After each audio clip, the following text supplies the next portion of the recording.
What's going on, everybody? It's Stas here, and oh man, did the stock market poop the bed today, guys. S&P 500 down 120 points, down 3.5%. The Dow Jones also down 3.5%, down almost 1,000 points, and the NASDAQ 100 did the worst, down 450 points, almost 4% in the hole today, guys. And in this video, we're going to be talking more about the stock market, breaking down some technicals, going over a bunch of stocks here that I'm watching right now in the pool of red right now that we're in, guys.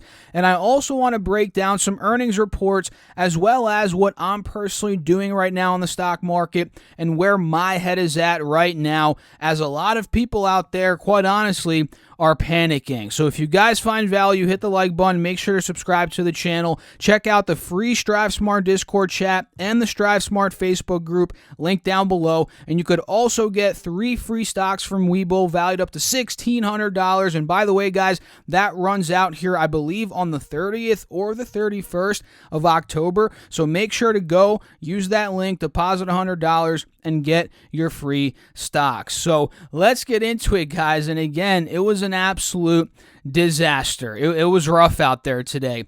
S&P down 120 points. We completely broke 33.30, a big support that I was watching here on the S&P stemming back from the beginning of August. We also held it in the beginning of September as well, right? You guys can see this little reverse head and shoulder action that we were in back in September leading into the beginning of October, right? And we didn't hold 33.30. We blew right under it clearly, right, guys? And now on the intraday chart, as we were finding support today on the S&P 500 at about 3280, 3285, pretty much all day at that point, the bulls had a sign of hope there. Just as they had that sign of hope, the markets ended up closing on a big downtrend, right? They ended up breaking 3285, which again, we held that all day on the S&P, and we ended up closing 15 points under that support, meaning the bears obviously won the day and won the last hour of the market heading into the close. So what I'm looking at this point, if we pull back to the 4-hour chart on the S&P 500 here, let me show you all. What I'm looking at, next support that we could be going to is that low from September, right? That is very likely in my opinion. Maybe we have a relief rally before that, maybe tomorrow, and the futures are up right now. We'll talk about that in a second, but I think overall, there's a decent chance we do go down to about 32.35. That is where we saw resistance back in June on the S&P. We held it as a support back in July. We also held it back in September. Again, it was the September low. So watch out for a potential move to about 32.35. That is the next big level that I'm personally looking at here. And speaking of the futures, guys, it's not that big of a surprise to me that they are up 0.5% right now. For the S&P futures, up 15 points. The NASDAQ futures are up about 0.5% as well. Same here, I believe, with the Dow. Yep, right around 0.5%. It doesn't really surprise me because what you guys notice, especially if you're in the markets for a while, when the markets get hit very hard, either an index or even individual stocks, right? A lot of the time, what you do see is a little short-term rally, right? Is a little pop or relief rally is what I like to call it. So where could we go? If we do see a little relief rally tomorrow, where could we go? I'd personally be looking at 33.30, right? Maybe on the S&P we end up filling that gap up. Maybe not all the way to 33.30, but maybe up to, let's say, 3,300. That's another big level. We double topped there today. So maybe 3,300 to about 33.30. That's kind of where I'm looking at for a potential relief rally here. And when it comes down to the Dow Jones Industrial Average, very similar, right? Maybe a pop to maybe 26,800. That was a big resistance here on the 5-day 5-minute for today's session, right around that point. maybe we find a rally up to that point, right? And when it comes down to the NASDAQ 100, let's take a look here. You guys can clearly see we tried breaking out of 11,260 earlier in the day, pretty much 4 or 5 different times throughout the day, and we failed. So now that the NASDAQ 100 ended up closing on a big downswing, we ended up going to 11,130, which is crazy. We might see a little relief rally back up to 11,250, right? And again, the futures are up at this point, and we'll see if that ends up holding into tomorrow, which, who knows, guys? Futures, they flip-flop all the time, and we all know at this point, most of us, that you have to take them with a grain of salt, right? So what is causing this craziness in the market? It's a lot of people are like, is it just one thing? Is it just this? Is it just that? The truth is, it's a mix of everything going on. First, we have the worsening CV situation across the globe, right? I believe today we hit, and here, let me look at my notes, guys, 70,000 cases here in the U.S. Was it today? It was probably yesterday. And obviously, that's the most in a single day. So we're seeing the rise in cases here. And in Europe, guys, Europe is causing a lot of hysteria and a lot of fear across the world, and especially here in the U.S. and the stock market here in the U.S., because both Germany and France announced new nationwide lockdowns on Wednesday as Europe enters a deadly new phase of the CV, right? And I believe there's lockdowns in other countries as well. Italy, France, Italy, Germany. There's a bunch of other ones that are obviously experiencing big hikes of this CV, and they might go into lockdown as well. And that makes you wonder, makes you, scratch your head. You're like, hey, is the U.S. going to go into lockdown? Are we going to see another huge wave of these lockdowns here in the U.S., which will affect the stock market, right? That's what people are thinking, and that is why we're seeing selling very similar to what we saw back in March and February, April, that crazy time period in the stock market when things initially broke out. That is a huge reason. People are scared that we're going to shut down and businesses are going to do very poorly again for a couple quarters. I mean, they're still doing poorly right now, so another lockdown would mean even more devastation for a longer period of time for these businesses and likely more bankruptcies, right? More businesses will go out of business across the world if we see, well, we already are seeing lockdowns in Europe, but if we see more lockdowns in the U.S., a lot of businesses are going to struggle, guys. So that's a big reason, right? The CV, everything going on with that.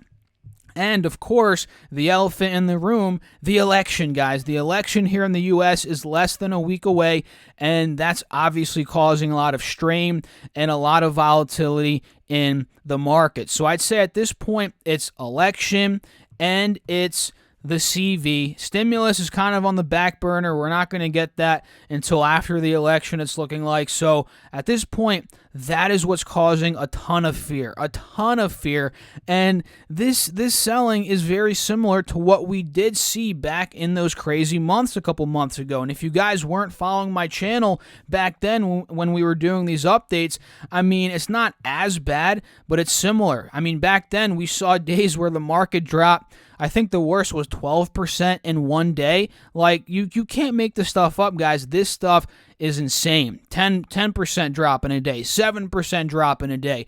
This is the market that we were in a couple months ago, and people are scared that that might happen again. So overall, we're seeing massive selling across the markets, and the S&P's breaking big support levels. NASDAQ is breaking big support levels. Same here with the Dow Jones. So let me know down below, guys, in the comments, what do you all think? And before we dive deeper into the video, let me show you all this chart again. I showed you a couple days ago, but I'll show you again. A lot of people are panicking right now. Should I sell my stocks? Should I do this? Should I do that? And let me preface this with, yes, it depends on your time horizon. And let me tell you this, if you're a long-term investor, if you're buying in and holding for years, you have nothing to worry about. Take a look at this chart here. $1 invested in the S&P 500 from 1926 to 2019, right? it's gone up every year pretty much. And there is volatility, there is choppiness in between, but it's gone up under Republican administrations, Democratic administrations, under different presidents, guys. So if you're freaking out about the election, all this craziness, if the media is freaking you out about the election, don't let it, because look, it's gone up, guys. Yeah, there's volatility, but it's gone up through every administration.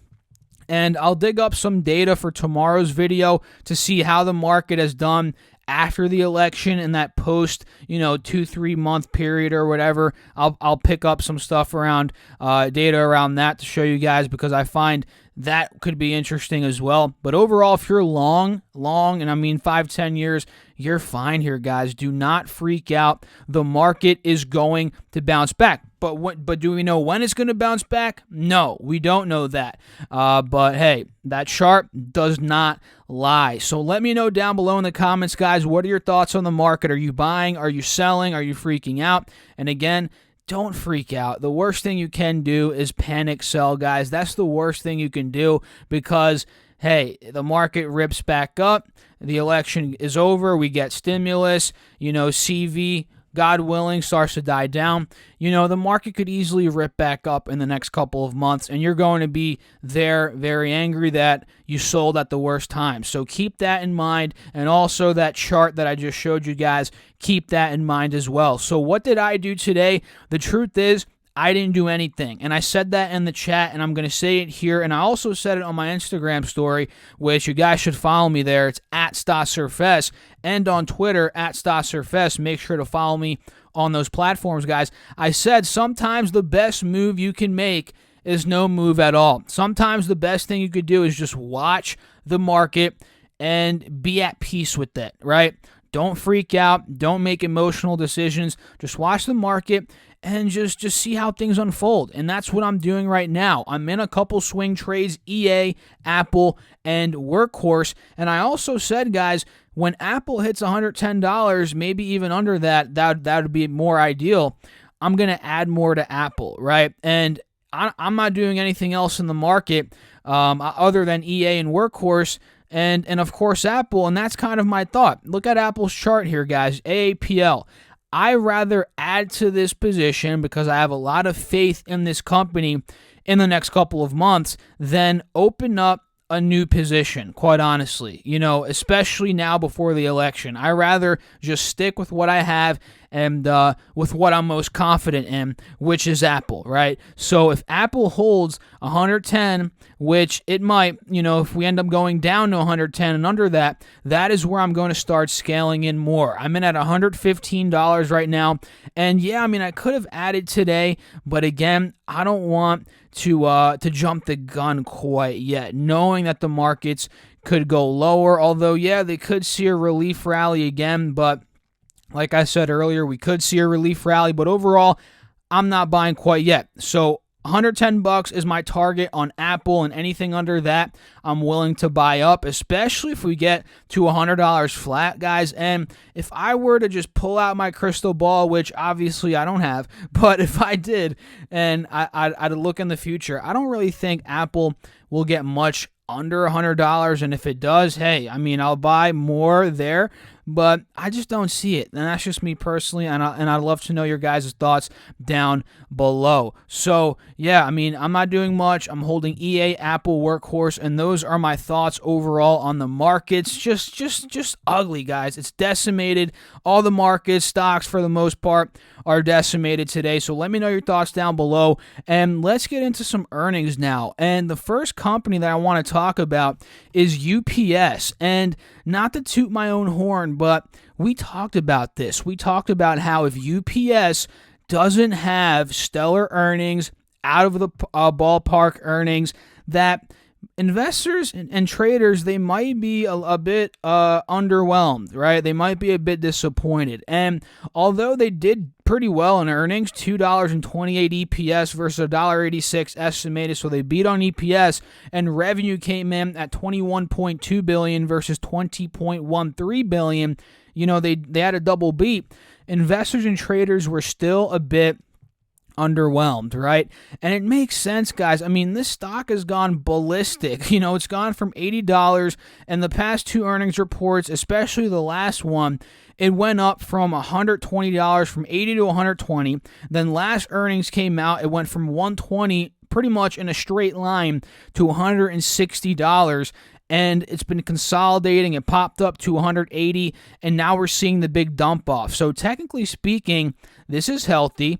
I'm very happy about this, and I'd like to see if we see some sort of support on UPS, maybe around, I think, 155, 157. That's a big area, stemming back from a couple of weeks ago. So if UPS can hold this trend here, maybe we see some sort of relief rally there.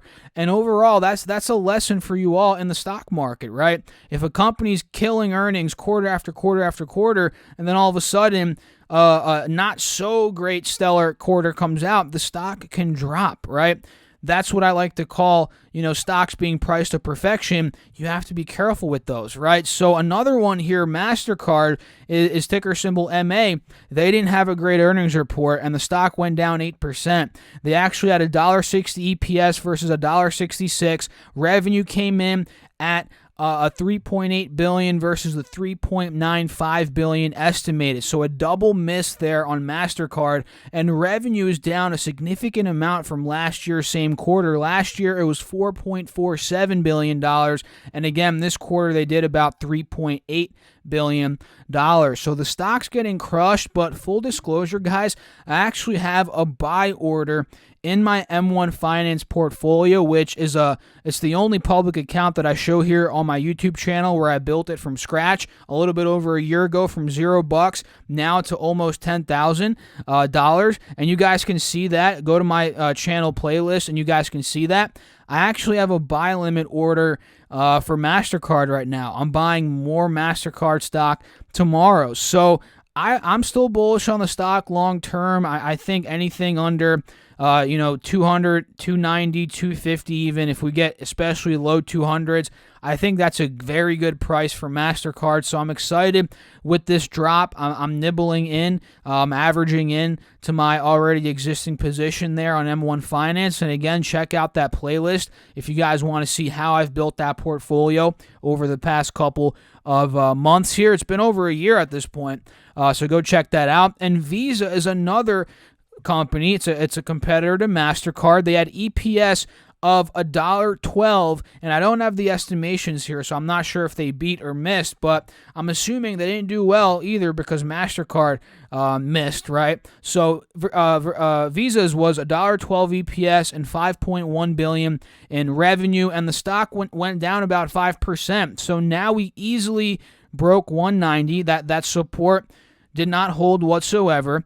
And now it looks like we're free falling. I mean, I don't know if Visa's going to get down to 170, which is a big support coming up. I mean, if it does, I'd probably start buying Visa as well. But overall, I mean, I don't see it going much under 180 unless the market crashes again tomorrow, because 180, I'd say, is a relief rally, a relief rally zone. It's an old resistance, right? So I wouldn't be surprised if we did see a pop in Visa, maybe back up to the mid 180s, a little relief rally there. And Fastly, guys, take a look at Fastly. And what did I say about Fastly, guys? I said be careful. The stock could be breaking that 70 support, 75 support to be exact, and it looks like it's doing just that. EPS came in at negative 4 cents versus the negative 9 cents, so they beat on EPS, but revenue missed. Revenue came in at $71 million versus $73.57 million estimated, and Fastly got down to $65 after hours, guys, and it V-shape recovered back to the mid-70s a little bit. Now it's at about 72. So I'd be careful. It looks like there is some downside momentum here with Fastly. I wouldn't be surprised if we did get into the $60 level this week. And honestly, anywhere from, if we somehow got into $60, $50, that general area, that could be a buy point for this company, in my opinion, guys. And we also had Etsy today, ticker symbol ETSY. This company did very well in terms of earnings. Last time I checked, yep, they did. EPS came in at 70 cents versus 58 cents. Estimated revenue came in at $451.48 million versus $411.44 million. So a double beat there on Etsy. The stock went down 4% today, and it's pretty much the same price it closed at here in the after-hour session. I mean, it rallied up to 145, went down to 132. So it's been volatile after hours, but overall at this point, it's right around 139. And I'm looking at Etsy here, guys. I'm looking at this. What is this? Like this little channel we're in. I guess you can call it a little, yeah, it's looking like a little wedge, or not, that's not even a wedge, but look at this resistance, right? If we're able to break out, very simple, if we're able to break out of this resistance, right, I think that is where Etsy could be a runner, but again, with the overall market conditions, if we crash tomorrow, if we go down further, who knows? I mean, Etsy might go down along with the market, so be careful there, but watch this technical break. If we get it, this could end up being a runner, no doubt about it in my mind. And we also have eBay today, guys, which is down a good chunk here after hours, down to about $50 per share. eBay had EPS of 85 cents and revenue of $2.61 billion. And I don't know why this is dropping. I mean, look, the company reported worse than expected. Okay, that's what you guys can see. You know, a lot of the time, if a company reports worse than expected, if their guidance is down for the next coming quarters, that's even bigger, right? If their guidance is down, the stock's going to go down most likely, right? Most of the time at least. So eBay's getting crushed, got rejected at $54. It's looking like it's downtrending now. It's a bit worrisome. So I'd wait and see if we end up holding this little trend that I just drew, if we end up rallying back up to the mid-50s. And until then, I'm not touching it. And guys, guess what? Pinterest pulled a Snapchat. It was up 20%. It is up roughly 20% after hours, just crushing it, doing extremely well, just like Snapchat did in their earnings report recently. Pinterest, they had 13 cents of EPS versus the 2-cent estimate, so they crushed EPS, and revenue came in at $442.62 million versus $377.68 million. So they crushed it, double beat. Stock is going bananas, and I wouldn't buy it now, quite honestly. And I wouldn't short it either. You know, a lot of people were like, hey, should I short Snapchat? And guys, you know, if you were to short it at 38, you would be losing money. I mean, it was up today 3% and went up to the mid-40s a couple days ago. Now it's back up to $43. So if you think you can short an overbought stock, you know, a lot of the time it works, but sometimes it doesn't. Sometimes there's more in the tank. And Snapchat, who knows? It could go up to $50. I'm not sure it will. You know, it very well could pull down, but I wouldn't short it for no reason. I wouldn't do it. There's no way I would do it. Let's just put it that way, guys, because I know that it could go higher, and the earnings were really good for both Snap and Pinterest. So yeah, I mean, there's a bunch of companies here, and Sony also reported, but I don't have the EPS and revenue here in my notes. But overall, Sony's out of this downwards channel. They reported pretty solid earnings. They're breaking moving averages here, and I forget what the earnings were, guys. It's slipping my head here, but the stock's up 5.3% out of this downwards channel. So keep an eye on Sony. And at this point, guys, a lot of companies reported, but tomorrow is a very big day for big tech and so forth. And another stock, we'll get into big tech in a second here, but another stock that did well today was Chewy, ticker symbol CHWY. We actually called this out in yesterday's video. It ended up going up 6.3%. Up $4.30, guys. And this was up because Chewy will launch its pet telehealth service nationwide, and the stock is jumping. This is pretty good stuff. They're actually looking to do some telehealth service for pets. And speaking of pets, guys, I got a comment yesterday, Stas, show us your dog. Well, I'm going to show you my dog right now. Let me grab her. She's right next to me. Come here, Biza. So if you guys see right here, I don't even know if you can see her, but this is my dog. Her name is Ibiza. She's a Chihuahua Papillon, 2 years old, and she's like, "What the heck are you doing, Dad?" But yeah, this is my dog. I rescued her a couple months ago, and she's absolutely great. She's a quiet dog. Not very playful because she came from a bad situation in Georgia. She was in a hoarding situation with 20 other dogs. She didn't get much attention, but and she was sleeping outside, so she had a very rough upbringing, and this is her name, or this is her, and her name is Ibiza, so say hi. Say hi, Ibiza. Say hi. Yeah, she wants to go back down. So, yeah, this is my dog here, guys. She's great. Let me put her down. But yeah, that's Chewy stock at this point, and my dog, of course. And Chewy stock at this point broke 70, 71, big resistance right there. So I'd be watching this to maybe consolidate anywhere from $72. And if it does, maybe that could be a play, but then again, it's a bit overbought, so I'd be cautious there. And another stock here, it's a CV stock, and if we do get another lockdown and the craziness continues across the world here, Zoom, this could be a great company because it's already used across high schools. Everybody and their grandma knows about Zoom at this point, colleges, work, doctors, right? It's crazy, and this could continue, especially another lockdown. So Zoom was down about 4% today, down $23. So this could maybe be a dip buy here. Who knows? We have to see how it ends up playing out. And the big four, the big three here, guys, as I like to call them.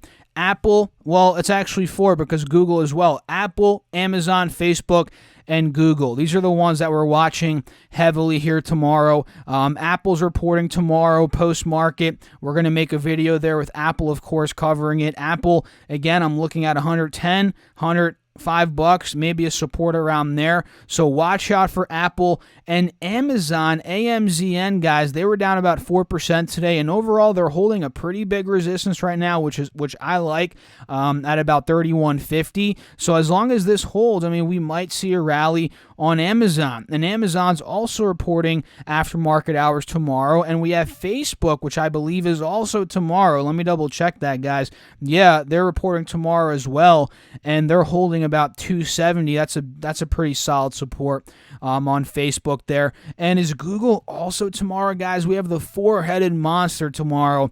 Oh my goodness, yeah, they're also after market hours tomorrow. So watch big tech, Apple, Amazon, Facebook, Google. They make a big chunk of the market. And Microsoft reported yesterday.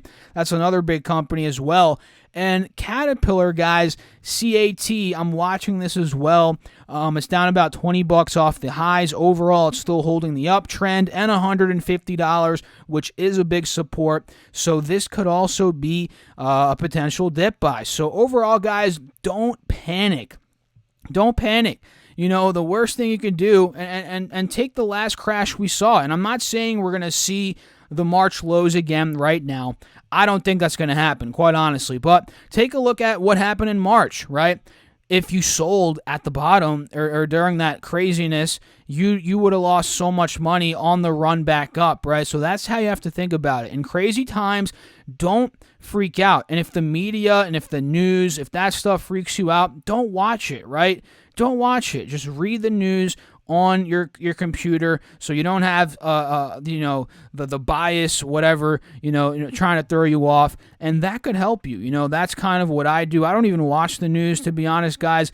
I'm kind of I don't want to say I'm in my own bubble, but I read on, of course, online, and even if I watch the news, I understand that each news cast, each channel has a different bias, right? I understand this, and you have to pick that apart when you are watching the news. So overall, guys, don't panic. If you all enjoyed the video, hit the like button, make sure to subscribe to the channel, and check out all the free links down below: the StrapSmart Discord, the StrapSmart Facebook group, and if you guys want 3 free stocks from WeBull valued up to $1,600, don't forget that ends on the 30th of October, so go deposit $100, get your free stocks, and yeah, that's it. I'll catch you all in the next video. Thanks for watching. As always, be safe out there. Keep on pushing, guys. I'll catch you all again. Thanks for watching. Peace out.